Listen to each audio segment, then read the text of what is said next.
Meu nome é Vicente, e a história que vou contar aconteceu com meu sogro, que era motorista de ônibus. Ele me narrou esse evento assustador logo no início do meu namoro com a filha dele. E é algo que eu nunca esqueci. O senhor foi motorista de ônibus, daqueles que faziam a rota pelos vilarejos da Serra de Guerreiro por mais de 30 anos, mas ele se aposentou há pouco tempo. Para entender essa história, a gente precisa voltar para o ano de 2013, em uma estrada de terra que ficava perto de Tlacotepec e de uma comunidade chamada Naranjo. Naquela noite, meu sogro conta que estava voltando com o ônibus quase vazio, levando só alguns passageiros que iam descendo nos vilarejos seguintes. Já era tarde, por volta das 11 da noite, mais ou menos. E, na verdade, o ônibus do meu sogro era o último que estava fazendo a linha entre as comunidades. Meu sogro conhecia a rota muito bem, já que trabalhava nela há mais de 10 anos. Então, ele vinha tranquilo, só olhando para a frente e fazendo o seu trabalho de sempre. Ele disse que aquela era uma daquelas noites boas, com uma lua alta, enorme, que iluminava a estrada de terra por onde ele passava. E não se ouvia nada além do motor do ônibus, e de vez em quando o som de alguns grilos.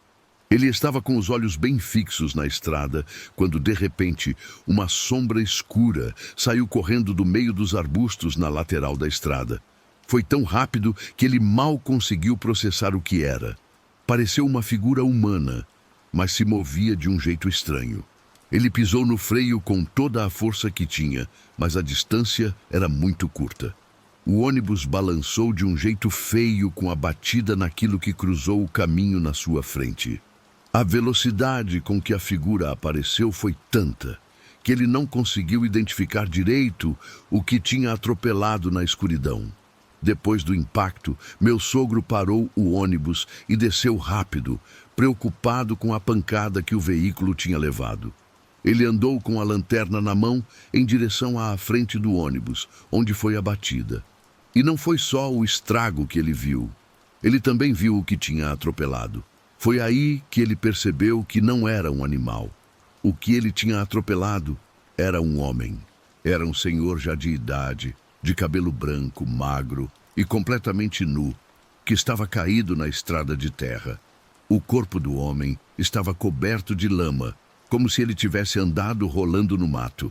E o mais estranho, segundo meu sogro, é que o velho tinha umas cicatrizes muito esquisitas e feias nas costas, como se tivesse sido arranhado por garras enormes e muito afiadas. Naquele momento, o coração dele foi parar na boca. Ele tinha atropelado um pobre homem.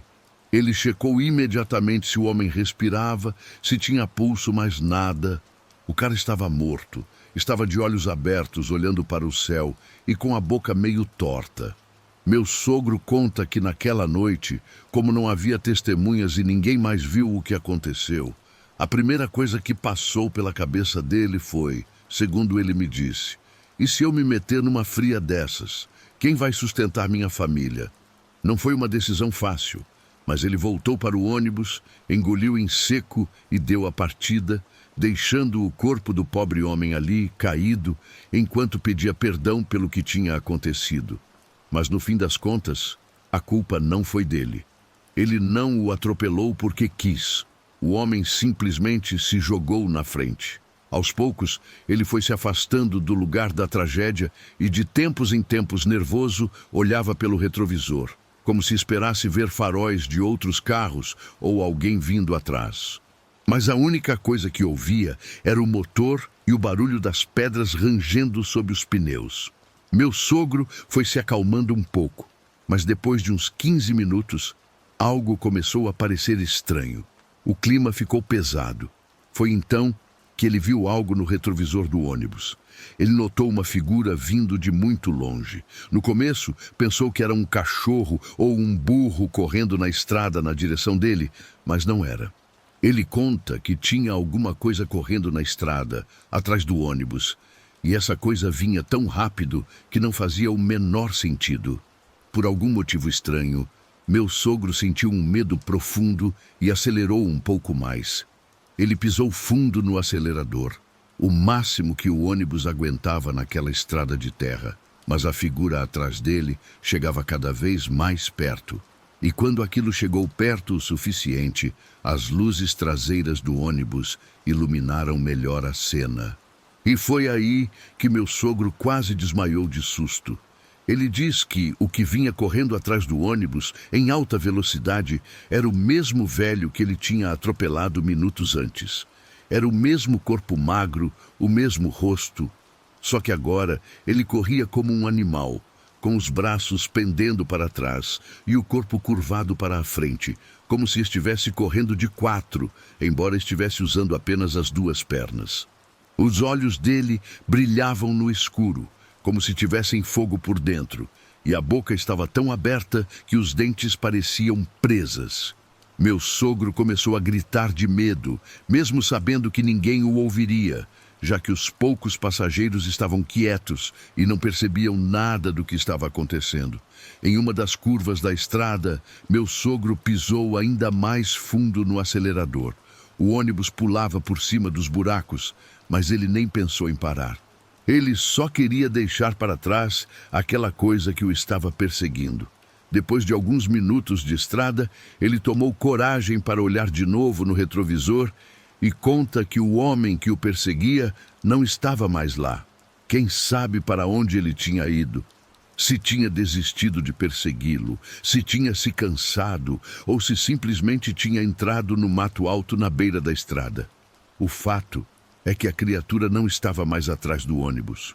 O caminho seguiu em silêncio, mas o suor escorria pela testa dele. A essa altura, as mãos do meu sogro tremiam e ele suava tanto, mas tanto, que parecia que tinha acabado de sair do banho. Quando chegou no vilarejo seguinte, ele desceu do ônibus do jeito que deu e jogou um balde de água no rosto. Apesar de não querer contar para ninguém, ele apenas seguiu a rota como se nada tivesse acontecido. Mas por dentro, ele sentia que algo o observava. Passaram-se dias até que ele tomasse coragem para contar a alguém o que viveu naquela noite.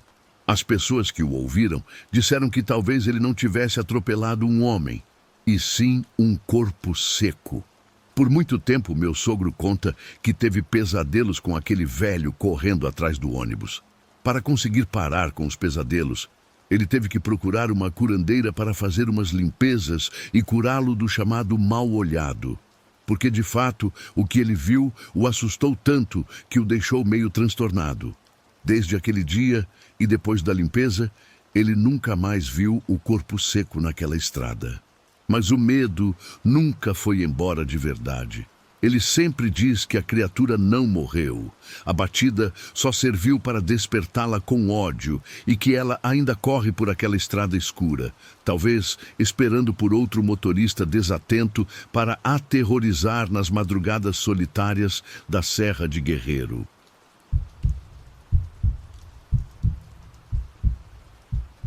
Eu dirijo ônibus há muitos anos e já me acostumei com quase tudo que se vê na estrada à noite. Mas o que aconteceu naquela viagem específica, em uma noite chuvosa, foi algo que eu jamais vou conseguir esquecer. Nessa ocasião, eu precisei cobrir uma rota que vai de Santiago até Soná, um distrito no Panamá. Lembro que saí por volta das 10 da noite. A distância até o destino não era tão longa, mas naquele horário e com o temporal que estava caindo, tudo se torna muito mais perigoso e o trajeto bem mais arriscado. Eu estava com poucos passageiros. A maioria já tinha descido nas primeiras cidades pequenas, em La Peña e La Soledad. Então, quando eu estava quase chegando em Las Guacas, o ônibus rodava praticamente vazio.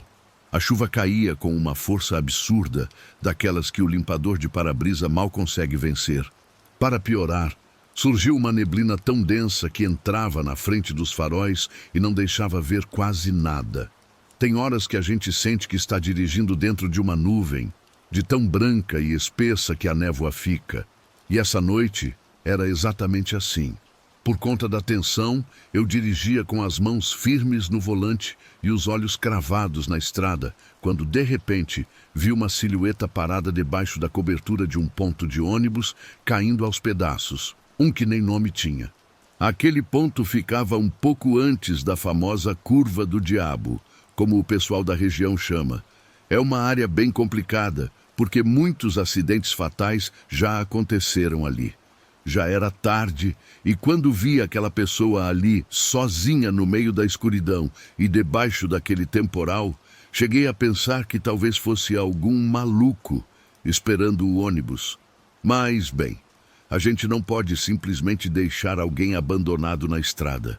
Todo mundo tem suas necessidades e precisa de transporte, não importa a hora. Diminuí a velocidade, encostei o ônibus e abri a porta. O homem subiu sem falar uma única palavra. Pelo que me lembro, ele era bem magro, de estatura mediana, e usava um casaco escuro todo encharcado, com um chapéu que mal deixava a gente ver seu rosto. Ele se sentou logo atrás de mim, no primeiro assento. O que eu achei mais estranho é que ele não carregava malas, nem sacolas, nem guarda-chuva, absolutamente nada. Viajava completamente sozinho. Passaram-se uns 5 minutos em silêncio. Eu continuei focado na estrada, até que o homem falou comigo. A voz era grave, mas muito tranquila. Senhor, diminua a velocidade, por favor. Tem uma curva muito perigosa logo à frente. É melhor não ir rápido. Eu fiquei calado por um instante e pensei, de onde saiu esse cara para querer me ensinar a fazer meu trabalho? Conheço essa estrada como a palma da minha mão. Aquela curva, mesmo sendo perigosa, não era novidade para mim. Eu conhecia a fama dela e sabia o quanto era complicada à noite. Então não dei muita bola para o que ele disse. Mesmo assim, por respeito e precaução, reduzi um pouco a velocidade. Continuamos avançando e pouco depois o homem falou de novo, desta vez com mais insistência. Mais devagar, reduza mais a velocidade, porque a curva está muito perigosa esta noite e o senhor pode se acidentar. Não sei explicar o porquê, mas o tom de voz dele me deixou nervoso.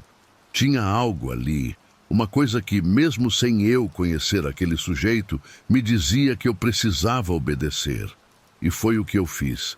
Reduzi ainda mais a velocidade. A gente mal devia estar bem devagar, se não me engano, e aquela foi a melhor decisão que eu poderia ter tomado. Assim que entrei na curva, o ônibus derrapou com tudo. O volante deu uma escapada da minha mão e eu senti o veículo deslizando no asfalto molhado. A chuva tinha criado uma lâmina de água escorregadia e a neblina impedia de ver a beira da pista. Por um segundo, tive a certeza de que a gente ia cair no barranco. Juro pela minha mãe, pensei que era o meu fim, que o ônibus ia terminar lá embaixo, espatifado numa rocha. Mas eu não podia entregar os pontos. Apertei o volante com toda a força que eu tinha, freando com cuidado e consegui endireitar o ônibus. Ele balançou, mas eu retomei o controle um instante antes de sair da estrada. Meu coração parecia que ia pular pela boca, e meu rosto estava branco de pavor. Alguns metros à frente, parei o ônibus para tentar acalmar os nervos e perguntar aos outros passageiros se estavam bem. Respirei fundo, já mais calmo, e o homem atrás de mim se levantou e pediu para eu abrir a porta, pois ele desceria ali. Eu me virei, totalmente surpreso, porque no lugar onde paramos não havia nada. Nenhuma casa, nenhuma luz, nenhuma estradinha. Só mato e chuva. Aqui? O senhor tem certeza? Perguntei. Ele apenas balançou a cabeça, confirmando. Sim, aqui está bom. Eu desço aqui. Ainda meio tremendo, a curiosidade foi mais forte, e eu perguntei antes de ele sair. Olha, muito obrigado pela ajuda lá na curva. Mas me diga, como o senhor sabia que hoje ela estava mais perigosa que o normal? O senhor mora por aqui. Como sabia das condições daquele trecho? O homem, então, me olhou diretamente no rosto pela primeira vez. Sua expressão era serena, mas seus olhos carregavam uma tristeza profunda. Foi aí que ele disse as palavras que gelaram meu sangue. Eu sei porque eu sofri um acidente aqui, há 7 anos. E eu morri nessa mesma curva, numa noite chuvosa, exatamente como esta. Eu juro, eu fiquei mudo, não saiu uma palavra da minha boca. Fiquei paralisado enquanto via aquele homem descer apressado do ônibus. Ele caminhou tranquilamente pelo barro. E à medida que se afastava, sua imagem começou a se desfazer, como se a própria chuva o estivesse apagando. Ele foi ficando cada vez mais borrado, até simplesmente desaparecer na neblina, como se nunca tivesse existido, como um fantasma.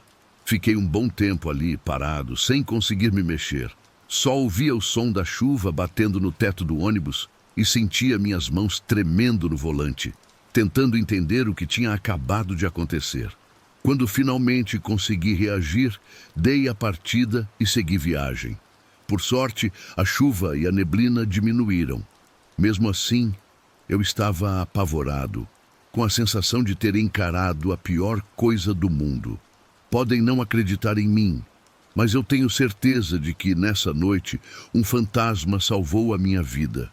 Uma alma voltou para nos ajudar, para que não tivéssemos o mesmo destino trágico que ela teve. Desde então, essa estrada nunca mais foi a mesma para mim. Toda santa vez que eu me aproximo daquela curva, principalmente à noite, um arrepio me sobe a espinha e meu pé vai direto no freio. Eu nunca mais vi aquele homem, mas sei que ele continua por ali. E em silêncio, eu sempre agradeço e faço uma oração, não só por mim, mas por todos que ele pode ter salvado e por uma alma que encontrou na sua própria tragédia uma forma de proteger os outros.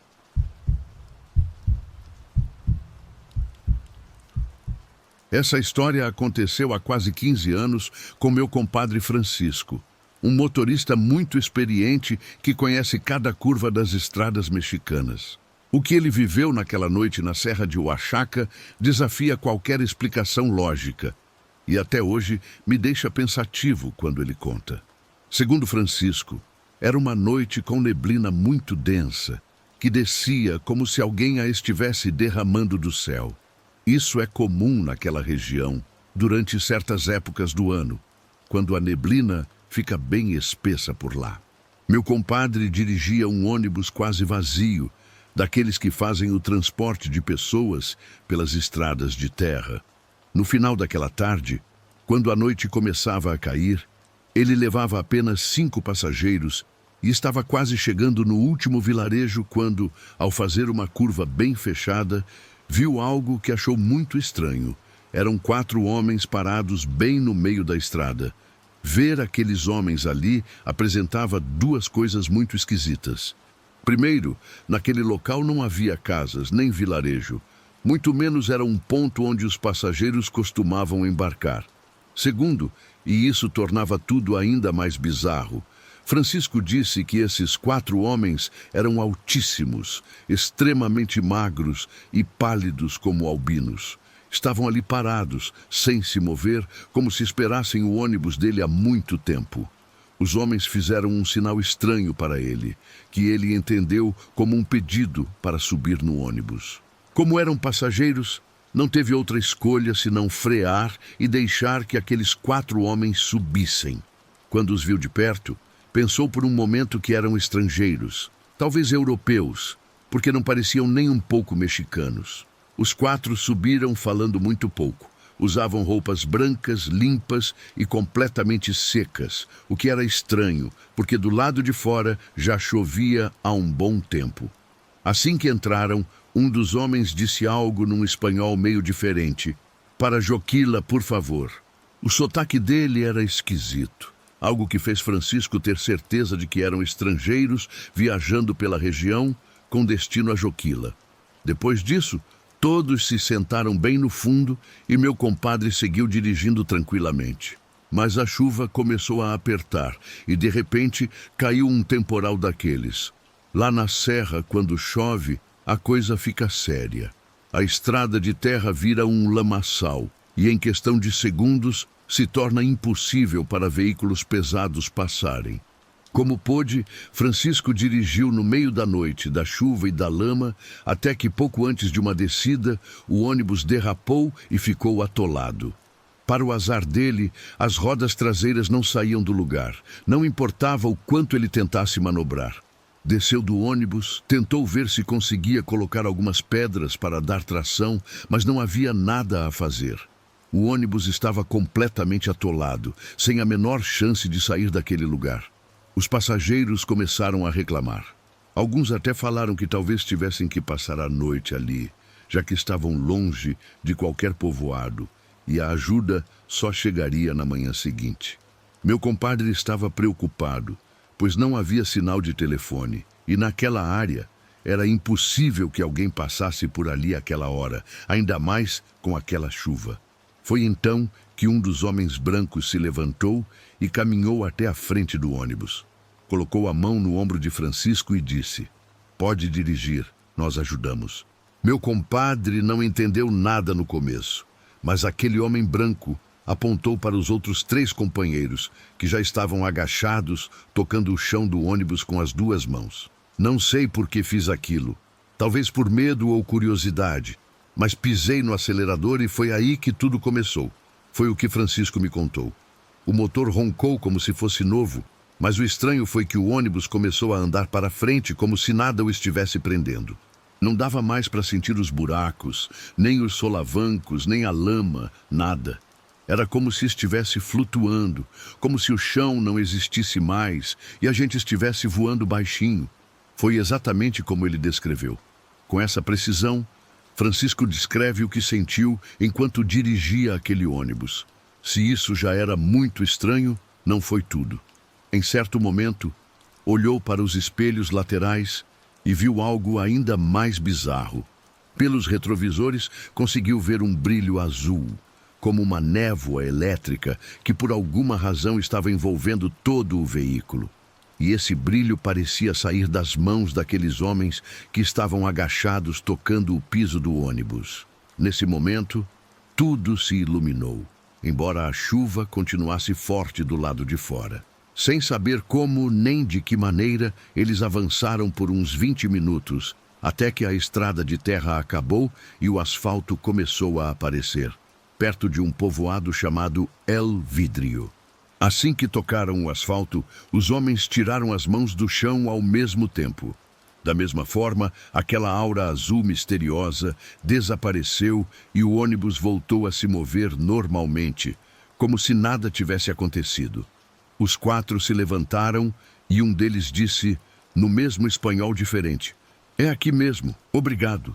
Francisco entendeu que queriam descer naquele lugar. Parou o ônibus, abriu a porta e deixou que os 4 homens brancos descessem. Fizeram isso em silêncio, sem olhar para trás. E quando colocaram o primeiro pé fora do ônibus, a chuva também parou. Meu compadre ficou observando eles pelo espelho e disse que os homens caminharam em direção a uma trilha que sumia no meio do mato. Depois de alguns segundos, não era mais possível vê-los. Tudo se tornou escuridão. Quando Francisco me conta essa história, ele fica com um olhar distante e fala, balançando a cabeça: "Cara, até hoje não sei o que eram aquelas criaturas, mas gente comum não eram. Anjos? Seres de outro mundo? Não sei. Só sei que tinham um poder incrível. E naquela noite salvaram todos nós, fazendo o ônibus se mover como se fosse leve como uma pena."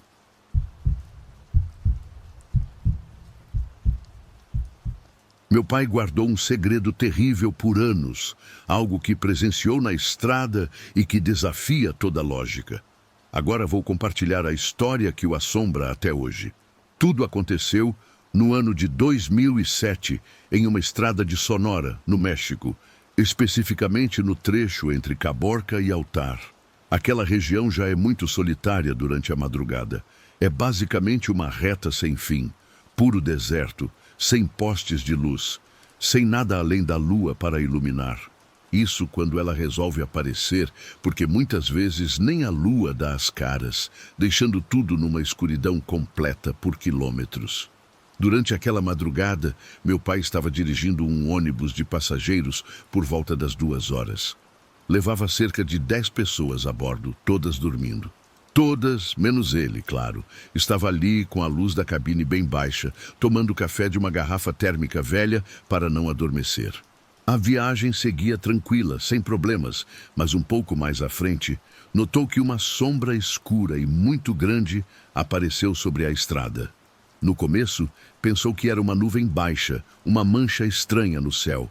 Acreditando nisso, porque a luz da lua fazia parecer que a sombra flutuava vários metros acima do asfalto. Conforme ia se aproximando, a sombra não se movia nem mudava de forma. Era como se estivesse esperando o ônibus chegar até ela. Isso o deixou nervoso, mas não freou. Não tinha como parar no meio do nada. Então, apenas diminuiu um pouco a velocidade e continuou avançando. Bem na hora em que o ônibus estava prestes a passar por baixo daquela sombra suspensa no ar, tudo ficou escuro. Foi como se alguém tivesse apagado a lua. Meu pai disse que teve essa sensação porque simplesmente não dava para ver nada. Nem a estrada, nem os arbustos na beira, nem o painel do ônibus. Foi como se uma cortina preta tivesse coberto tudo. O motor continuava ligado, mas a sensação era de que o ônibus tinha entrado em um túnel que não estava ali antes, pois aquela sombra estava bloqueando toda a luz. Quando a situação parecia não poder ficar mais bizarra, meu pai ouviu um baque seco no teto do ônibus. O som era muito parecido com algo pesado caindo lá em cima, tão pesado que o ônibus balançou. Logo depois, ouviu um som estranho, como um grasnido grave e medonho de uma ave gigantesca. Quando ouviu aquilo, disse que sentiu os ossos tremerem. Tentou olhar pelos espelhos, mas não via nada. Tudo lá fora era um breu total. Só dava para ouvir os passos pesados de alguma coisa em cima do teto, se movendo de um lado para o outro, como se estivesse procurando algo, ou tentando controlar o ônibus. De repente, para o pavor do meu pai, o ônibus começou a se inclinar para um lado. O que quer que estivesse lá em cima tinha se agarrado ao teto e estava tentando levantar o veículo inteiro. Por um instante, meu pai percebeu que aquela coisa estava mesmo conseguindo elevá-lo. Talvez não muito, mas o suficiente para fazer o ônibus balançar violentamente, como se os pneus traseiros fossem sair do chão. Os passageiros começaram a acordar, assustados com o movimento brusco. Alguns olharam pelas janelas e foi aí que os gritos começaram. Todos diziam a mesma coisa. Havia uma ave enorme em cima do ônibus. Uma senhora gritava que ela tinha garras do tamanho de um homem. Outro passageiro dizia ter visto um bico longo e curvo. Meu pai pisou no acelerador com toda a força, fazendo o motor rugir e ganhar velocidade. A coisa em cima deles resistia, mas acabou perdendo o equilíbrio e caiu para o lado. O ônibus balançou violentamente, mas continuou em frente graças à habilidade do meu pai. Ele não freou nem por um segundo. Já passava dos 100 quilômetros por hora, com as mãos suando, agarradas ao volante. Não podia sequer pensar em parar. Os passageiros estavam em pânico. Uns rezavam, outros choravam. Alguns apenas olhavam pelas janelas, torcendo para aquela coisa ter ido embora. Cerca de 10 minutos depois, quando achavam que já estavam livres, a criatura os atacou novamente. Mas desta vez, diferente da primeira, os passageiros e meu pai conseguiram ver melhor o que os estava aterrorizando. Era realmente uma ave, mas não qualquer ave.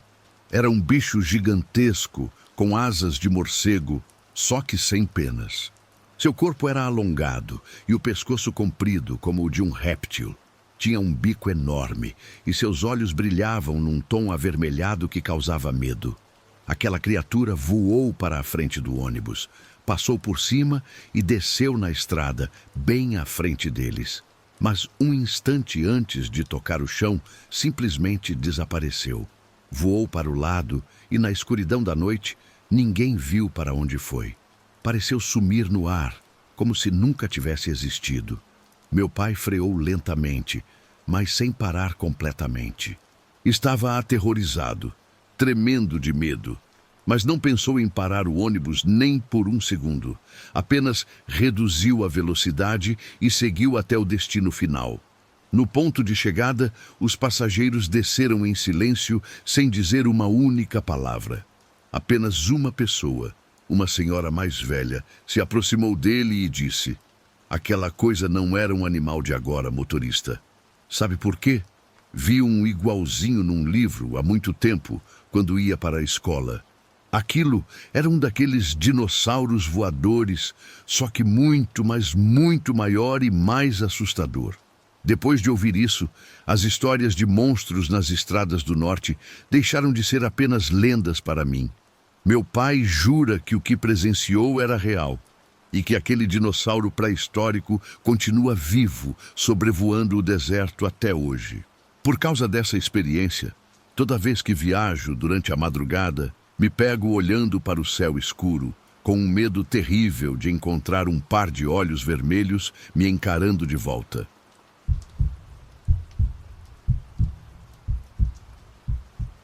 Meu nome é Valentina e meu marido é motorista de ônibus há muito tempo. Ele não é de falar muito sobre o que vê nas estradas, não porque não acredite nessas coisas, mas sim porque diz que não é bom chamar ou invocar aquilo que a gente não entende. Ainda mais no caso dele, que vive na estrada todos os dias e a qualquer hora. Mesmo assim, de vez em quando, ele me conta algumas coisas que já aconteceram, principalmente quando a situação foi realmente sinistra. Bem, antes de mais nada, meu marido trabalhava como motorista de ônibus no norte de Veracruz, entre Papantla e vários outros vilarejos menores mais perdidos na serra. E isso que vou contar aconteceu com ele no ano de 2015.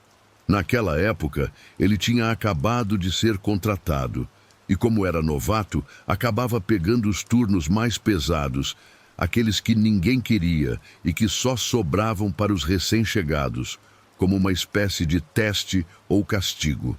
Certa noite, deram a ele as instruções de uma nova rota noturna que supostamente estava em fase de testes. Disseram que ele precisava passar por 2 vilarejos antes de voltar para o terminal, já que estavam ampliando o percurso para alcançar mais comunidades. E por isso, um dos primeiros a fazer essa rota seria ele. O problema é que ele teve que fazer o trajeto à noite, o que complica tudo. Entregaram para o meu marido os pontos de referência anotados num papel, mas não deram nem mapa nem GPS. Eram apenas nomes e indicações que não ajudavam muito, do tipo, quando você vira uma árvore seca, vire à esquerda, ou quando o caminho virar pedra, comece pelo lado direito. Tudo muito vago, segundo ele, pois as referências eram confusas, ainda mais para alguém que tinha pouco tempo naquele trabalho. Já era bem tarde da noite quando meu marido saiu para a última viagem. Ele partiu de Papantla com o ônibus meio vazio. E tudo parecia bastante normal. No começo, tudo correu bem. Ele passou pelo primeiro vilarejo, como indicado nas instruções, pegou 2 passageiros e continuou dirigindo. Mas ao chegar em uma bifurcação, ele já não tinha certeza se deveria ir para a esquerda ou para a direita. A escuridão não deixava ver muita coisa, e como não havia sinal de celular, ele decidiu seguir reto por um caminho de terra pouco definido, que parecia se conectar com outras estradas. Ele pensou que, se continuasse avançando, uma hora ou outra encontraria um cruzamento ou alguma placa, mas não foi o que aconteceu. Em vez disso, ele não encontrou nem casas, nem luzes. Foi se metendo cada vez mais por entre as árvores, até chegar a um caminho que se tornou estreito e lamacento, onde o ônibus mal conseguia passar. Foi aí que ele começou a sentir que algo estava muito errado. O silêncio ficou estranho. Virou um silêncio absoluto, sem o som de um grilo sequer na noite. Só se ouvia o motor do ônibus e, muito de vez em quando, o barulho de galhos arranhando o teto, de tão baixos que estavam. E foi nesse exato momento que tudo aconteceu. Primeiro, foi uma luz entre as árvores. depois outra e mais outra. Meu marido pensou que estava vendo vagalumes, mas quando avançou um pouco mais, percebeu que eram chamas. Chamas alaranjadas, como as de tochas, que estavam no meio da floresta, no meio do nada, naquele caminho solitário. Meu marido parou por alguns segundos, desligou a música do ônibus e baixou um pouco a janela, sentindo o sangue gelar com o que ouviu. Do lado de fora do ônibus, em plena noite, era possível escutar vozes. Vozes de homens cantando algo estranho, como uma reza, mas em outro idioma. Uma coisa gutural, rouca, que não dava para entender nada. Segundo ele me contou, as luzes que tinha visto antes se moviam em fila, como uma procissão de mais de 20 homens com tochas. Ele disse que estavam todos vestidos com túnicas escuras, muito longas, que cobriam seus pés, e capuzes que escondiam suas cabeças. Todos caminhavam lentamente por entre as árvores, com as tochas erguidas, e pelo menos naquele momento não pareciam ter notado a presença do ônibus. Naquele instante, meu marido não se mexeu.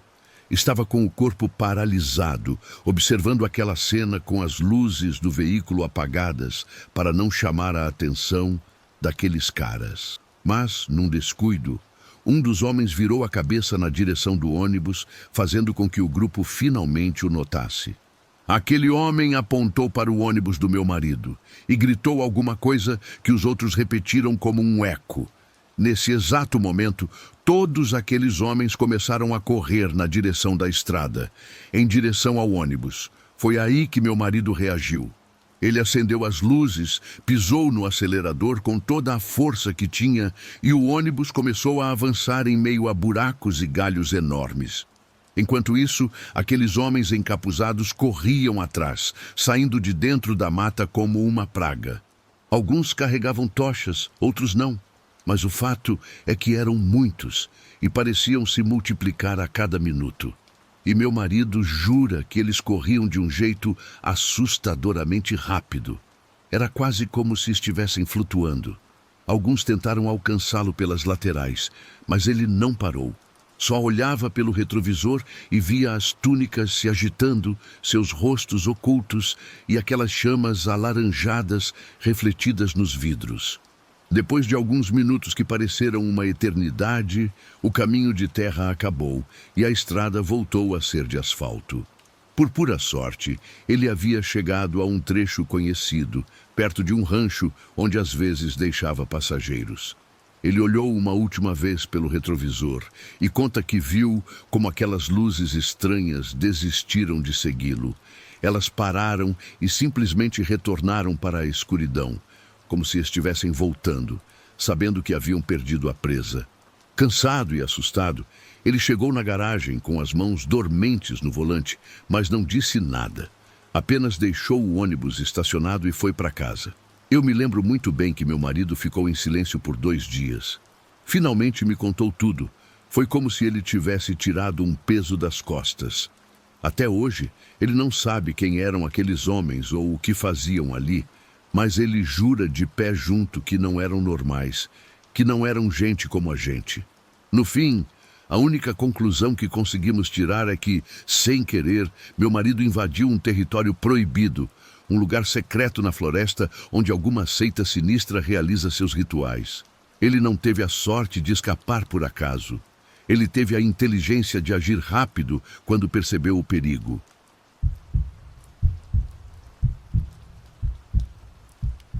Dizem que as estradas à noite escondem perigos que vão muito além de acidentes e assaltos. Como motorista de ônibus há mais de 15 anos, eu descobri da pior forma que algumas delas são guardadas por algo muito mais antigo e assustador. Isso aconteceu há aproximadamente 2 anos, mas está tão fresco na minha cabeça como se tivesse sido ontem. Naquela ocasião, eu peguei a rota de Neiva até San Vicente del Caguán, com a parada final num vilarejo que fica bem no meio do mato. Eu saí por volta das 9 da noite, se não me engano, com o ônibus quase vazio, já que nesse horário pouca gente viaja por aquela região, ainda mais em época de chuva. A estrada estava muito solitária, escura e com um pouco de neblina. E como se não bastasse, a pista não estava nas melhores condições.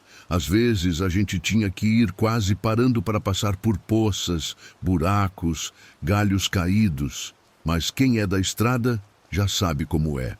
A gente já pega as manhas para conseguir passar por aqueles caminhos tão complicados.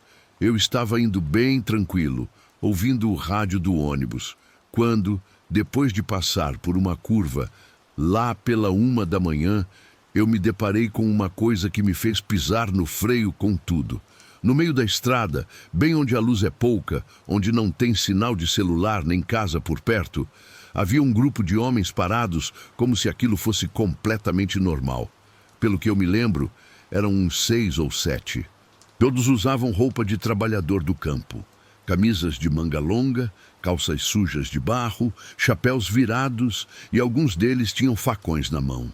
Apesar de terem aquela arma na mão, eles não pareciam violentos ou fortemente armados, mas tinham uma aparência estranha, muito calados, imóveis como estátuas. Quando eu os vi naquele lugar, pensei que era algum tipo de barreira comunitária, daquelas que o pessoal faz nos vilarejos quando tem problema de segurança. Por causa disso, hesitei por um momento, mas depois diminuí a velocidade. Encostei um pouco e abri a porta com cuidado, para ver o que eles queriam e o que estava acontecendo para eles estarem bloqueando a estrada daquele jeito. "Boa noite", eu disse em um tom amigável. "Tudo bem, senhores? Por que vocês estão bloqueando a estrada?" Um deles, o que estava bem no centro do grupo, se aproximou de mim bem devagar. Mas, quando ele fez isso, eu percebi que ele não andava como uma pessoa normal. Era como se estivesse deslizando ao invés de caminhando. Esse homem tinha um rosto sério, quase sem expressão, e quando me olhou e falou comigo com uma voz grossa, foi quase assustador. "Não é nada grave, amigo. A gente só está cuidando do caminho e vejo que o senhor também está trabalhando. A verdade é que nós somos muito cuidadosos com quem passa por nossas terras. Mas o senhor, nós vamos deixar passar esta noite. E isso é porque esta noite estamos de bom humor. Então siga seu caminho, mas não pare. E tente não olhar para trás." Eu fiquei um segundo em silêncio. "Estamos de bom humor. Como assim?" Uma frase tão esquisita que eu nem soube se era uma piada ou uma ameaça. Mas por respeito e com um pouco de medo, eu só consegui dizer: "Muito obrigado, patrão. Agradeço a recomendação e que Deus abençoe vocês." Depois, como alma que leva o diabo, engatei a primeira e passei devagarinho por eles. E o mais estranho, ninguém se moveu, nem um único gesto, todos parados, como se fossem feitos de pedra. E é aqui que a coisa fica mais feia. Eu mal tinha andado uns 20 metros quando, por curiosidade, olhei pelo espelho lateral. E ao fazer isso, vi algo que me deixou completamente confuso. A estrada estava vazia, completamente vazia. Nenhum único daqueles camponeses que eu tinha acabado de ver e conversar. Era como se eles tivessem simplesmente se dissolvido no ar. Então, eu friei um pouquinho e me inclinei para ver melhor o que estava acontecendo. Será que eu estava ficando louco? Eu tinha certeza de que tinha visto aquelas pessoas, mas então, com o retrovisor do lado direito, eu vi algo que não deveria estar ali. O homem que tinha falado comigo estava lá, parado, mas agora ele parecia diferente, mais alto, como se tivesse crescido vários metros. O chapéu dele tinha caído e seu corpo inteiro parecia queimar em chamas. Mas não era um fogo normal. Era um fogo estranho, lento, como se o envolvesse sem queimá-lo. Sua pele não derretia, sua roupa continuava lá, mas o fogo saía de dentro dele, como se aquele homem fosse o próprio fogo. Eu paralisei de susto. Não sabia se freava, se acelerava, ou que raios eu fazia, já que eu tinha olhado para trás, e isso era algo que o homem me disse para não fazer. O ar ficou gelado dentro do ônibus e o motor começou a fazer um barulho estranho, como se estivesse se afogando. Uma parte de mim queria olhar para trás, saber o que era aquilo, mas outra parte, a que queria viver, me gritava para não olhar. Então, eu soltei o freio, acelerei e comecei a rezar em voz baixa. Um Pai Nosso, Depois uma Ave Maria, o que viesse na minha cabeça. Eu só pensava em sair dali e não ficar parado naquele trecho da estrada. Minhas mãos suavam, o volante tremia, mas eu seguia em frente, sem coragem de olhar para trás de novo. Não virei nem mais uma vez. Eu tinha muito medo de fazer isso, pois sabia que o que eu tinha visto eu não deveria ter visto. Depois de alguns minutos, senti como se algo tivesse se dissipado, como se uma sombra pesada tivesse se levantado do caminho.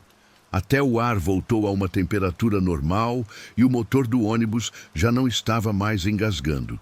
Voltou a funcionar bem, como sempre fazia. Cheguei no vilarejo por volta das 3 e pouco da manhã. Lembro que, ao chegar, nem desci para tomar um café ou cumprimentar alguém.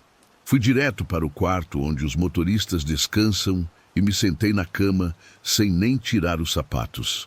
Eu só respirava e pensava no que era aquilo que eu tinha visto. Que coisa bizarra era aquela na estrada e por que aquilo me parecia tão sobrenatural. No dia seguinte, um senhor mais velho que mora por toda aquela região me ouviu contando a história para os meus colegas. E ele me disse algo que, até hoje, eu não consigo esquecer. Ele disse que, por aquele trecho da estrada, às vezes aparece o tal do Hombre del Monte. Esse sujeito é uma espécie de espírito antigo, uma alma ruim que se disfarça de camponês e testa aqueles que cruzam seu caminho. Se você o cumprimenta com respeito e não o desafia, ele te deixa passar. Mas se você responde de forma grosseira ou o trata mal, aí é que você não sai inteiro. Ele faz você sofrer acidentes horríveis na estrada, onde quase sempre tem gente que morre. Eu não sei se o que aquele senhor me contou é verdade, mas também não quero descobrir. O que sei é que daquele dia em diante, toda vez que pego uma estrada solitária durante a madrugada, minha pele se arrepia e uma pergunta ecoa na minha mente. Será que eles estão de bom humor esta noite?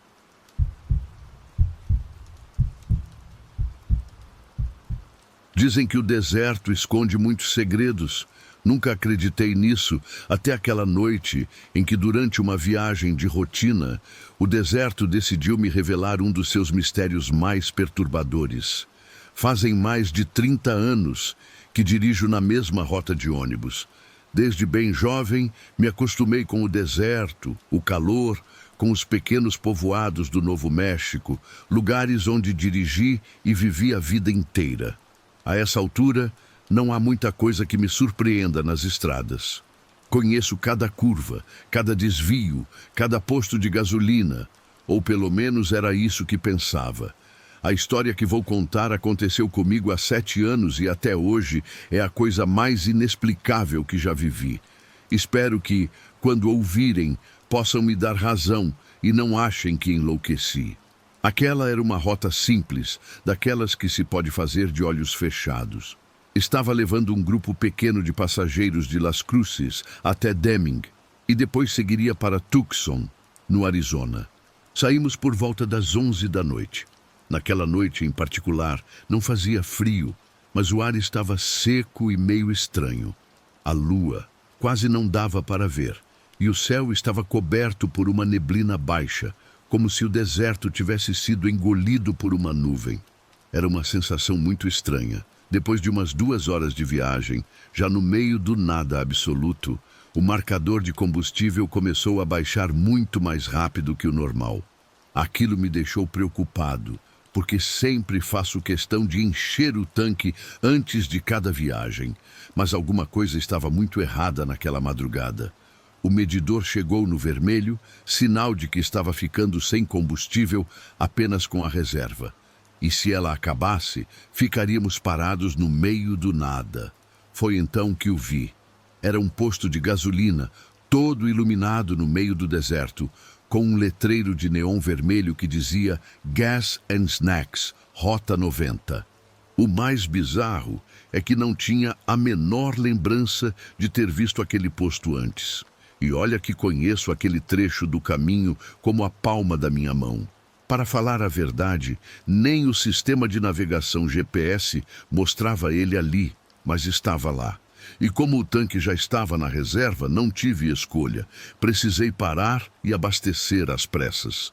Entrei no estacionamento, um lugar que logo vi estar limpo demais. As paredes eram branquinhas.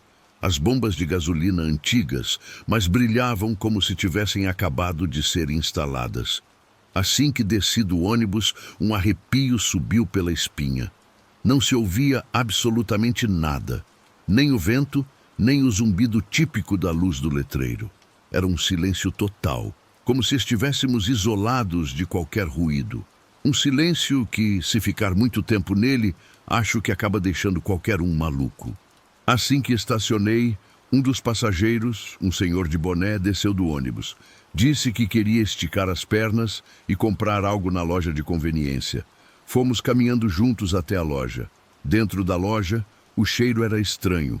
Uma mistura de umidade, coisa velha e perfume barato. As prateleiras estavam cheias de produtos com marcas que nunca tinha visto na vida. Uns refrigerantes chamados Friste, umas batatas Franchos e chocolates com nomes que pareciam ser de outro idioma. Onde diabos a gente se meteu? O passageiro perguntou baixinho, bem desconfortável. Atrás do balcão tinha um homem magro, meio pálido, de uniforme cinza, que abriu um sorriso muito alegre. Acho que era aquele sorriso forçado de atendimento ao cliente.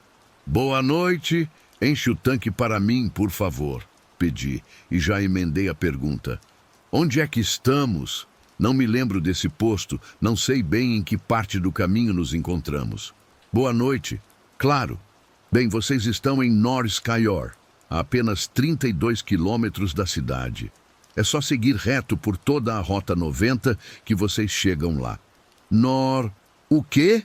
Perguntei de novo. North Skymore, repetiu, com o mesmo sorriso no rosto. Nunca na vida tinha ouvido falar desse nome. E olha que já rodei por todo o sul do Novo México. Deveria saber onde estávamos. Mas como já era tarde e estávamos atrasados, deixei para lá. Paguei o combustível, agradeci e nós dois voltamos para o ônibus. Todos os passageiros estavam olhando pelas janelas com caras estranhas. Lembro que uma senhora comentou: "Esse lugar, onde estamos? Acho que ainda não chegamos no Arizona." Com mais perguntas do que respostas, dei a partida com cuidado. Voltamos para a estrada, mas daquele ponto em diante, a sensação foi de que tudo estava errado. As placas de trânsito não tinham nomes de cidades, só setas e números. As árvores na beira da estrada não pareciam com as do deserto dali. Eram muito mais altas, mais escuras. Até o asfalto parecia diferente, mais liso, mais novo, mas sem nenhuma marcação. Aquilo tudo era muito bizarro. Já tinha passado por aquela estrada centenas, talvez milhares de vezes. Mas, naquela madrugada, estava completamente diferente. Depois de uns 20 minutos dirigindo reto, já não fazia a menor ideia de onde estávamos. E isso porque conheço cada quilômetro daquele caminho. Um passageiro gritou lá do fundo: "Essa não é a Rota 10, é? Motorista, será que estamos perdidos?" Não disse nada, mas sentia a mesma coisa. Estávamos em outro lugar. Um lugar parecido, mas que não era o nosso. A questão era, em que momento errei o caminho? Não fiz nada diferente das outras noites. Não peguei nenhuma saída, nenhum desvio. Não havia como ter me perdido.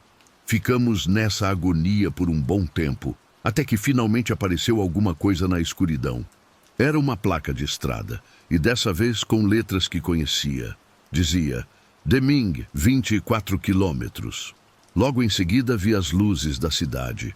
Eram as luzes de sempre, as casas eram as mesmas.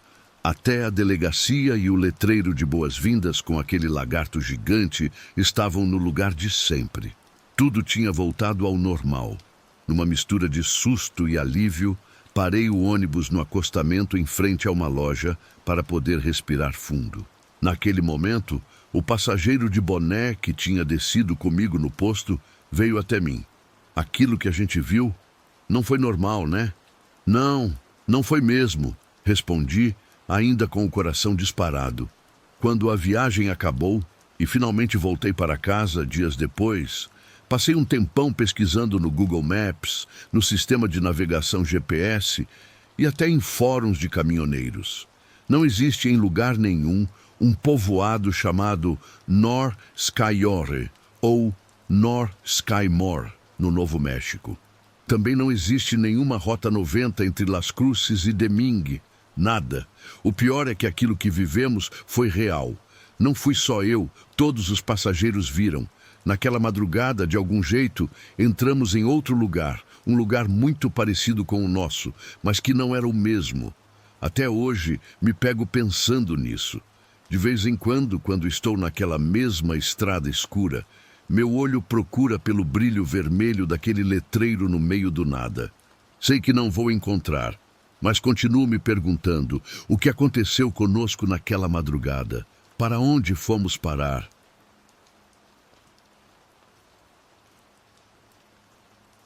Meu nome é Melissa, e embora esta história não seja minha, ela pertence ao meu irmão mais velho, Rafael. O que ele viveu naquela noite como motorista de ônibus é algo que me arrepia até hoje. Antes de mais nada, eu preciso dizer que meu irmão nunca foi de inventar coisas. Ele não bebe, não usa drogas, é uma pessoa normal.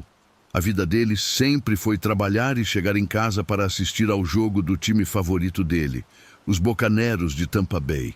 Então, pode ter certeza que isso não é algo que ele tiraria da imaginação. Segundo ele me contou, isso aconteceu numa estrada solitária entre Flagstaff e Winslow, no norte do Arizona. Se vocês conhecem essa parte do país, sabem que por lá o vento bate muito forte. Tem trechos onde não há uma luz sequer, e se você não souber o que está fazendo, é fácil se perder ou sofrer um acidente. Rafael trabalhava como motorista para uma empresa de transporte regional de lá, num ônibus médio, desses que vão de cidade em cidade pegando gente em paradas pequenas.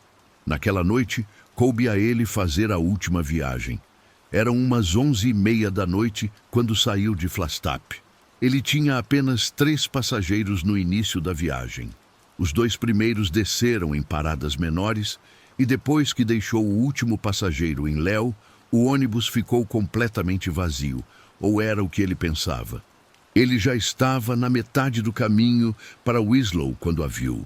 Ela estava parada na beira da estrada, um pouco antes de uma pequena lanchonete que ficava pelo caminho. Era uma mulher vestida de branco, com o cabelo comprido, preto e liso, que cobria parte do seu rosto.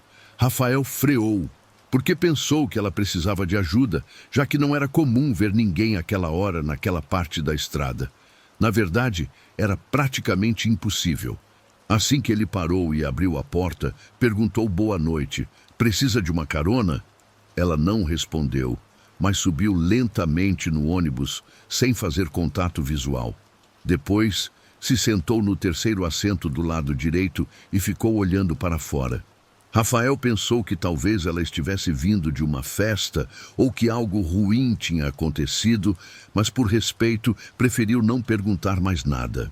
Ele seguiu dirigindo, esperando que a qualquer momento ela se levantasse ou avisasse onde queria descer, mas ela não se mexia, só ficava lá, completamente imóvel. O ônibus avançava pela estrada escura, a luz interna era fraca, e o único barulho que se ouvia era o do motor e o sopro suave do vento. De vez em quando, Rafael olhava pelo retrovisor, e lá estava ela, a mesma mulher, sempre na mesma posição. Depois de quase 20 minutos, já perto de Winslow, Rafael se virou e perguntou de novo: "Senhorita, onde você vai descer?" Mas a única resposta foi o silêncio. Ele insistiu: "Senhorita, onde você vai descer? Em Winslow ou em outro lugar?" Mas a mulher não respondeu absolutamente nada. Já um pouco irritado com a falta de resposta dela, meu irmão olhou pelo retrovisor para vê-la melhor, mas, segundo ele, o assento estava vazio. A mulher não estava mais lá. Naquele instante, a pele dele se arrepiou toda, porque ele simplesmente não conseguia acreditar. O terceiro assento do lado direito estava completamente vazio. Ele piscou várias vezes. Chegou a pensar que talvez ela tivesse trocado de lugar. Mas não. Meu irmão se levantou um pouco do banco, Olhou os outros assentos, mas não havia mais ninguém no ônibus inteiro. Naquele momento ele soube que tinha sido assombrado, mas tentou não pensar naquilo, não deixar aquelas ideias ruins tomarem conta. Ele respirou fundo. Disse para si mesmo que era só o cansaço, que talvez a mulher tivesse descido sem que ele percebesse. E nada mais. Um pouco mais calmo, ele voltou a segurar o volante, mesmo com o coração acelerado, e seguiu viagem. Ele já estava na última curva antes de chegar ao desvio para Winslow, quando algo muito, mas muito pior aconteceu. Bem ali, no meio da estrada, estava parada a mesma mulher. Não era outra pessoa. Meu irmão garante que era a mesma. O mesmo vestido, o mesmo cabelo, tudo igual. Rafael reagiu por instinto. Ele girou o volante com tudo para a esquerda, para não atropelá-la, para tentar desviar. O ônibus derrapou no asfalto molhado e quase capotou, deslizando em direção a uma vala. Meu irmão diz que não se lembra do impacto. Ele só sabe que acordou no hospital, muito machucado. Estava com o braço direito quebrado, alguns pontos na testa e uma lesão no pescoço por causa da batida. Mas por um milagre, não havia nenhum passageiro real a bordo, então ninguém mais se feriu. Quando os socorristas chegaram, disseram que o ônibus tinha saído da estrada poucos metros depois de uma curva. Por sorte, ele não caiu numa vala, nem capotou. Algumas horas depois do acidente, eu fui uma das primeiras pessoas a chegar no hospital para ver meu irmão. Quando cheguei lá, ele estava pálido, assustado, suando frio, e o que ele me disse deu um nó na minha cabeça. Ela não desceu, estava sentada. Eu a vi, te juro que eu a vi. E depois ela apareceu na estrada, bem na minha frente. Eu não tive tempo de reagir e foi por isso que eu bati. Os médicos disseram que o que ele viu talvez tenha sido uma alucinação por causa do cansaço, que a pancada o tinha afetado e que não era tão estranho ver coisas depois de um susto daquele tamanho. Mas eu conheço meu irmão e sei que o que ele me contou não era só por causa do acidente. Ele me disse com lágrimas nos olhos e com um medo real que aquilo aconteceu de verdade, que aquela mulher era real. Que ele realmente viu aquela mulher. Meses depois, quando já havia se recuperado do acidente, ele passou por aquele trecho novamente. E foi aí que descobriu uma história perturbadora. Muito tempo atrás, uma pessoa morreu bem ali. Entre umas pedras, tem uma cruz antiga, bem enferrujada, com o nome de Maria Helena, falecida no ano de 1991. Pelo que descobriu, era uma jovem que morreu atropelada naquela mesma curva enquanto pedia carona. A família dela ainda mora em Winslow e foi a mãe quem colocou a cruz ali para homenagear a memória da filha. A cruz está colocada exatamente onde meu irmão viu a mulher de branco pela primeira vez. Hoje, não temos mais dúvidas de que foi ela a responsável pelo acidente. Às vezes me pergunto quantas outras pessoas ela já fez parar naquela estrada. E quantas não tiveram a mesma sorte que Rafael teve naquela noite terrível.